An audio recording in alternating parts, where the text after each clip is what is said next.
김호수 후보자의 아들이요, 공기업에 취직한 얘기도 검증의 도마 위에 올랐는데요. 자, 국민의힘 전주회 의원실 자료에 따르면 김호수 후보자의 아들이 가족사항이 없는 개정된 양식이 아닌 과거에 쓰던 이 양식에다가 아버지인 김호수 후보자의 직업 정보를 기입해서 제출을 했다는 겁니다. 자, 지금은요, 이름이 전자기술원으로 바뀌었는데 전자부품연구원은 산자부산하 공기업입니다. 지난 2017년 8월 26살이었던 이 김 후보자의 아들이 여기에 이런 원서, 과거의 양식입니다. 과거의 양식을 내고 취직을 했습니다. 요즘 취업하려고 이력서를 내는 청년들은 진짜 많죠. 그런데 아버지 직업을 쓰는 경우는 거의 없다고 합니다. 그런데 요즘 쓰는 이력서 양식이 아닌 과거의 양식을 써서 공기업에 합격을 했다. 글쎄요, 어떻게 보십니까? 사실은 아빠 찬스, 부모 찬스를 못 쓰게 하기 위해서 가족 기술란을 없앤 건데, 네. 아마도 그걸 몰랐던 건지 어땠던 건지 모르겠지만 어쨌든 개정되기 전의 양식에는 가족 관련을 쓰도록 돼 있으니까 네. 아버지가 당시에 서울 북부지검 검사장이니까 검사장이라고 쓴 거예요. 네. 그래서 사실 그걸 좀 노리고 일부러 과거에 건 걸 쓴 거 아닌가 이렇게 의혹을 제기할 수 있는데, 네. 그러나 사실은 어떻게 되는지는 모르겠어요. 이걸 그냥 양식을 모르고 그냥 갖다 쓴 건지 아빠 찬스를 쓰려고 한 건지 과연 이게 얼마나 영향을 미칠 건지 모르겠어요. 다만 이제 공기업들의 전체 경쟁률이 보통 200대 1, 300대 1 되거든요. 그렇죠. 많은 거는 900대 1도 넘었던 것도 있으니까 그렇게 경쟁률이 심한 상황에서 뭐라도 하나 지푸라기로 잡는 심정에서 도움이 혹시 되지 않을까 하고 쓰지 않았을까 이렇게 한번 생각은 해보지만 증거는 없는 거죠. 네. 근데 원래 가족 그 양식이 또 어떻게 돼 있냐면 아버지의 나이, 학력, 그리고 동거 여부 이렇게 돼 있지 직업을 이렇게 자세히 쓰게는 안 돼 있는데요.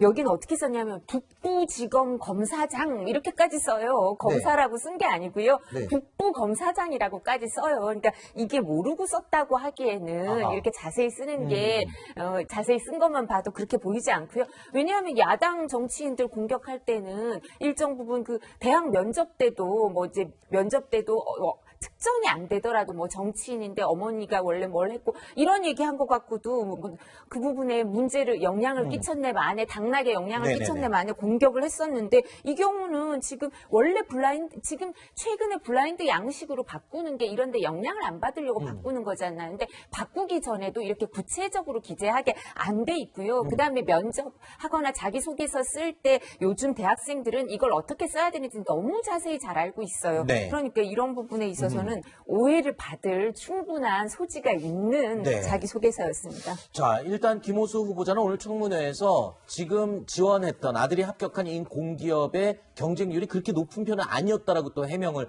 했고요. 오늘 이 청문회에서 이와 관련된 질의가 나오자 김호수 후보자는 이런 해명을 했습니다. 확인해 보시죠. 아드님이 전자부품연구원이라는데 채용될 때 자기소개서 부분이 문제가 되는 것으로 나왔는데요. 아들이 다니던 곳의 그 양식에, 응모 양식에 가족사항이 있더라고요. 하필이면 부모 그 직업을 적게 돼 있고, 근무처가 적게 돼 있고, 즉, 일을 적게 돼 있어요. 근데 당시 제가 서울 북부지검 검사장이었습니다. 아들이 그걸 또 고지고대로 대학교 4학년짜리니까요. 그걸 적은 것 같습니다. 저는 그곳에 대해서 전혀 모르고요. 아는 사람도 없고, 전화한 적도 없고, 부탁이나 청탁한 적이 없습니다.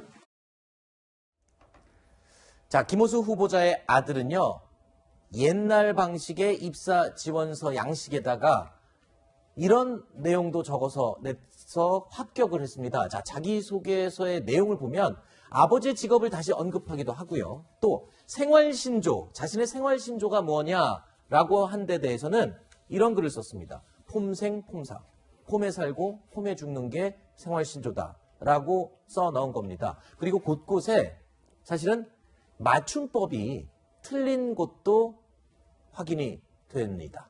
자, 자기소개서, 글쎄요, 굉장히 성의 있게 젊은이들이 쓰는 것으로 알려져 있는데, 이렇게 성의 없어 보이는, 또는 이렇게 진지하지 않아 보이는 말을 쓰고도 합격을 했다. 사실 다른 젊은이들, 입사 지원자들이 볼 때는 굉장히 허탈하다라고 말할 수도 있을 것 같은 부분은 있어요. 예.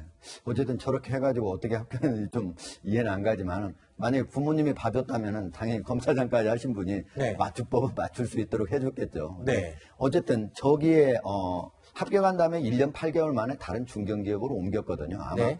저쪽을 그렇게 자기 자신이 입사할 때 그렇게 중요한 평생 가지려고 하는 그런 직장으로까지 생각지는 않았던 것 같고. 그런 말씀은 굉장히 위험한 발언입니다. 왜냐하면 지금 어디든 들어가고 싶어하는 젊은이들이 엄청 많습니다. 뭐 들어갔는데 여기는 뭐 평생지 아니고 잠깐 들리는 글쎄요. 그거는 조금 어쨌든 네. 그 자기소개서를 쓰는데 네. 자기 자신이 그렇게 많이 신경을 쓰거나 아니면은 반드시 합격하겠다 이런 생각을 쓰고 한 자소서라는 느낌이 안 드는 건 확실합니다. 그렇군요. 그랬는데 합격을 했잖아요. 네, 근데 말씀해 주세요. 이 직위 자체가 그러니까 상근 직원이 아니고 비상근직이래요. 네. 비상근 전문 계약직이다 보니까 네. 사실은 여기에 대부분 이 직에 그냥 계속 있는 것도 아니고 네. 아마 2명 뽑는데 2명 응시했다는 것 같아요. 네. 그리고 저게 지금 8월 달에 접수를 했는데 5월까지 아마 구양식이 여기 홈페이지에 올라가 있었던 것 같아요. 네. 그래서 아마 이 뭐 여러 가지 가능성은 있는데 5월쯤에서 미리 구양식을 다운받아 놨다가 그걸 쓴 것이 아닌가 싶기는 한데 네네. 어쨌든 이제 아들이 잘못한 것을 검찰총장 후보자로서 아버지의 어떤 자질 검증에 얼마만큼 연결시킬 수 있을 것인지. 네. 그러니까 가령 김호수 총장 후보자가 전화를 했다. 네. 또는 뭔가 부탁을 했다. 그러면 이제 총장으로서 적격을 가지고 대단히 혼을 내고 문제를 삼아야겠죠. 근데 그런 상황은 지금 딱히 엿보이지는 않거든요. 자. 근데 저희가 네. 이 부분에 대해서 말씀하신 것처럼 영향력을 행사했다면 그 부분은 저기 청문회에 있을 게 아니라 처벌을 받아야죠. 네. 이제 아, 법률적으로 처벌을 받아야 그렇죠. 되고 영향력을 행사하지 않았다 하더라도 지금 청문회에서 답변하는 태도를 봐야죠. 네. 국민의 애환을 경험하셨다며요. 그러면 국민 눈높이에 맞춰서 얘기를 하셔야 되는데 지금 네. 말씀하시는 게 그런 부분을 잘 이해하고 답변을 하시는지 청문회에서 태도가 중요하겠죠. 알겠습니다. 자, 이에 대해서 김호주 후보자가요, 청문회에서 또 입장을 밝혔는데, 저희가 내용을 좀 준비를 해 주실까요? 자, 이렇게 얘기를 했습니다.